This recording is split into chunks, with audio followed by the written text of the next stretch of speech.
Hi friend, how are you doing this week? I am very tired. I think I'm pretty exhausted and I feel like I haven't sat down in like a month. And I feel like that is in part because it is like right in the middle of summer. I've been traveling and taking a lot of leisure trips, which have turned into a lot of emotional bandwidth. I'm kind of at that point where I'm having to sit still and we're going to talk about it. Related to those overarching emotional sentiments is the state of my plant collection.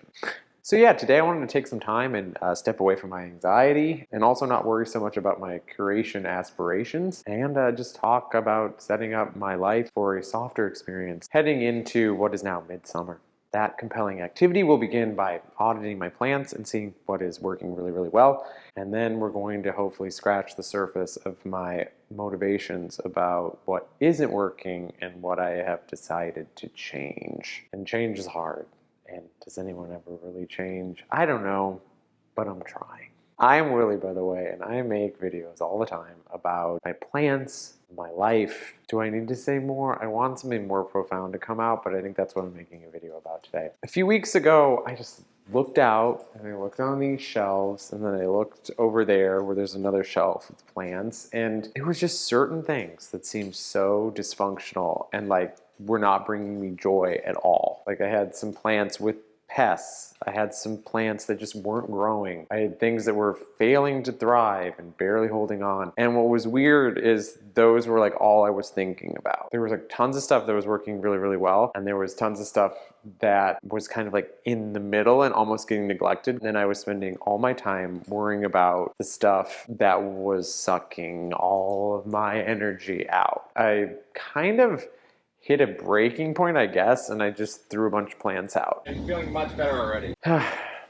Now that I have a little bit more space and I'm creating a little bit more space in my life, the stuff that I'm appreciating more and having more fun with. And then I kind of want to look at what I got rid of. I'm really happy it's gone. I feel like in my mind, I'm always trying to save stuff. Like I'm always trying to like save these plants or make cuttings to make more plants, and all of those kind of behaviors that can lead to anthropomorphizing things, which I have touched upon in earlier videos that I simply should not do. I'm not doing it anymore, so it's weird. And putting my money where my mouth is has been a jagged line, but I feel like I've had some breakthroughs with the plant collection. So let's just dive in there. Okay, so I'm gonna start with a really good one. This plant is looking so clutch. This is my Syngonium albo. As you can see, it's had a lot of new leaves popping out in like the last week, and the variegation seems very stable. And although there is quite a bit of green on these leaves, I like that because I don't have any grow lights and I have pretty good natural light, but still I find plants with an overabundance of white variegation very hard to keep viable. And as you can see, a lot of times even these half moon leaves, they end up starting to brown out a little bit, and I think it's just because they don't photosynthesize that well. And I don't know, I'm always trying to blame myself for overwatering, but maybe that's not it. This one looks very healthy. It's exciting this other plant at the bottom is finally starting to put out viable leaves and not just ghost leaves. Those are big steps in the right direction. There's like a little more hope that it could continue to grow. These seem to do well in my environment. Another thing is in my decor choices, I think kind of like in my life too, I'm really not feeling so much of this like maximal energy that for a while was really bubbling to the surface. I was buying lots of stuff, buying lots of plants and trying to piece it together and make it greater than the sum of the parts. It became very enmeshed, let's say. I was out to dinner with someone a few weeks ago and we were talking, and really what I want now to live in kind of how I think my brain would respond the most favorably to is layered minimalism. Like I need more space for things. I need more possibility. I just don't need so much crowding in. Does that make sense? I hope that makes sense. It's a double-edged sword for me. I love things, I like shopping, I like doing all that stuff, but it can get out of balance and then the expectations are there. I don't know, I kind of had to be on both sides of the spectrum. I used to be quite a stark minimalist and I was in that kind of like competitive brain of getting rid of everything. And then the pendulum swung the other way. I just kind of want to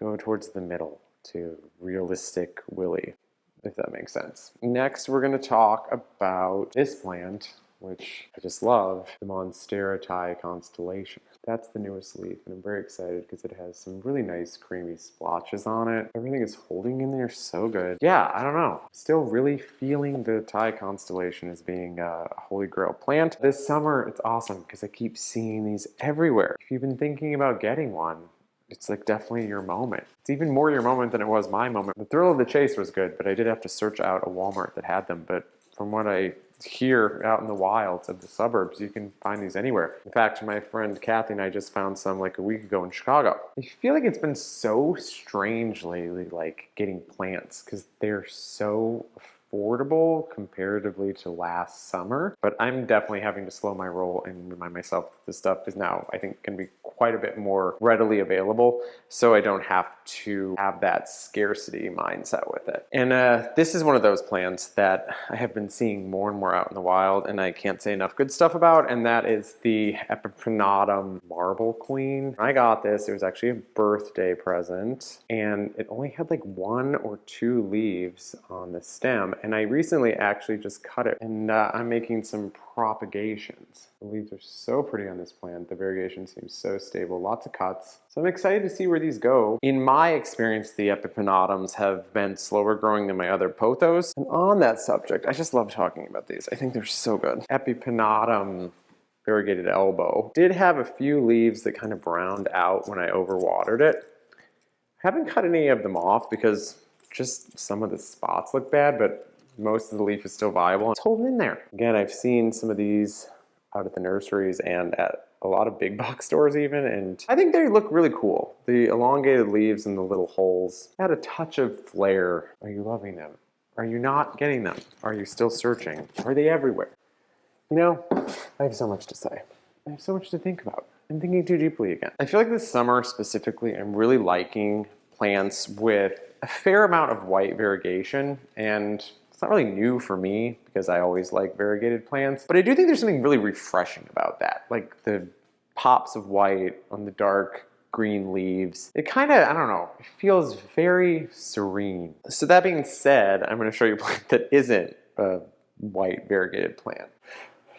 And that is the Cebu blue pothos. Oh, it's fun, right? This thing just keeps growing. This was one of the first plants that I acquired when I started this channel, and it was so tiny. I think it had like 6 leaves on it. So I have to say, I'm excited that I kept it alive and that it keeps growing. The internodal spacing can be pretty wide on these Cebu blues, but this one, you know, it's holding in there. We have good leaf to stem ratio and that kind of metallic, almost frosty blue. It looks like a beetle shell to me. I'm in a weird headspace. I'm really, really internal, and I hope that isn't off-putting. And if you're still watching, I just want to say thanks, and also just like send some emotional feelers out into the universe and just check in. Like, how are you doing? I feel like this is such a hard time of year to like balance fulfillment and expectation. The more realistic I get, kind of the more devastating it is, but then also kind of the more freeing it is to just, I don't know, embrace the fact that everything has a cause and effect. And, you know, you only have so much space for the things that you care about. And I don't know, for me, the things that are no longer serving me, I just have to get rid of them. And I hate goodbyes, but in a lot of ways, this video is talking about saying goodbye to things. And I don't like that. It can be uncomfortable, but I just want to like sit for a second with it.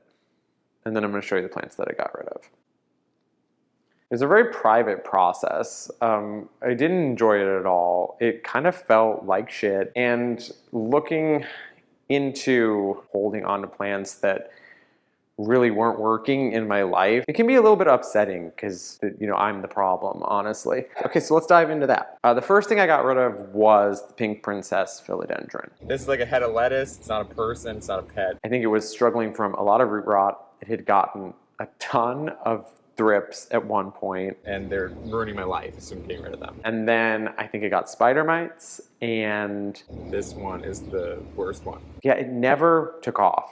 So, keeping the sticks. Another plant that is moved on to the next realm is the Anthurium fingers. This plant in my life and in my environment just really struggled. Like the leaves turned brown instantly after they would emerge for any kind of new growth, slowly but surely until there was nothing left. And I kind of nicknamed it the Freddy Krueger plant because it was just ghastly and it was haunting my dreams. Next up, I got rid of the Happy Bean peperomia because it was just crawling with spider mites. The Happy Bean, not so happy, spider mites everywhere, going away. Can't handle it. Literally can't handle it. Because when you get these plants that look so beautiful from the nursery in these small pots, you think there's infinite space on your shelves. You think they're gonna always look this pretty, this tiny. Like tiny plants are just cute and it's just like, what is it, like Pokemon? You can just collect them all. But you know, then you're sitting around and you have a 6-inch pot full of Happy Bean peperomia that's literally dancing with spider mites. I truly wasn't informed about what I was getting because of my own omission of reality. The Philodendron gloriosum didn't make it either. That was the gloriosum, which has been reinfested with spider mites. So that's fun. I tried to radically reset its timeline, but it did not make it. Gave up the ghost for the Monstera adansonii. Okay, and these don't really look very healthy at all. They're like dried out and half dead. Compost. But I do have one success to report on that front for that genre of plant, and that is new leaves emerging on this variegated adansonii, which is pretty cool, I gotta say, because I lost one after I bought it, and looks pretty. Also small, and take up a lot of space. We'll see where it's going. Right now, I'm not gonna replace any of the things that I got rid of until I really feel if there's a void, and I hope that I discover that there's not, because I want to appreciate what I have, and I want to try and stop filling the God-shaped hole with plants, and really sit with that and see what it feels like next week. Wow. That feels so good, honestly. The point of this video, I guess, was to try and not feel as much shame. I hope that it is an open invitation if you're watching this and you're struggling with the same thing, and you're feeling like you can't move on from that and just reset your plant collection and, you know, let yourself off the hook. Maybe this video can help. I hope you feel it. I'm feeling it and I'm feeling better. So yeah, they're off to the compost bin in the sky, and I wish that I could transport you to the happy place that I am in, but I can't. It's your journey.